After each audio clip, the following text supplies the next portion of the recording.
waxaa jiray sagaaro riman markuu soo dhawaaday xilligii ay dhali lahayd waxay aaday meel fog oo dhinaca hawdka ah webiga dhinaciisa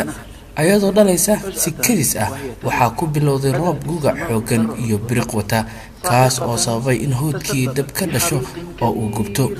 waxay eegtay bidix mase waxaa taagan nin ugaarsade ah oo doonaya in uu fallaar la dhaco waxay eegtay midig waxaaba ka soo socda libaax baahan oo ku soo dhawaaday si uu u cuno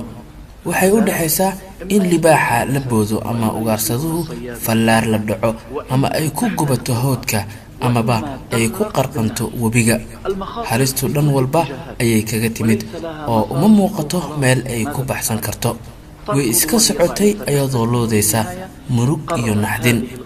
ugu dambeyn waxay go'aansatay in ay samayso oo kaliya waxa ay awoodo kadib maxaa dhacay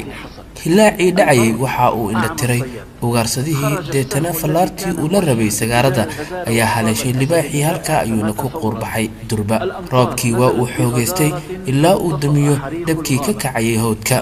sagaaradii waa ay dhashay ayadoo nabad qabta haddaba cibradda ku jirta qisadani waxay tahay noloshaada waxaa soo maraya xilliyo adag oo aad geeri go'an gasho oo meel kasta balaayo kaa soo wajahayso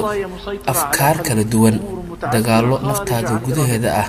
arrimo aadan xallin karin xilliyada ku adkow oo kaliya waxa aad awoodo in aad samayso wixii ka soo harana uga tag midka hagaajiya nolosha basharka oo dhan allah sareeye asiga uga naxariis badan hooyo cunugeeda haluminin rajada aad ka qabto allah asiga ay agtiisa ahaatay xalalka dhammaan dhibaatooyinka ha iloobin hal shay waa muhiime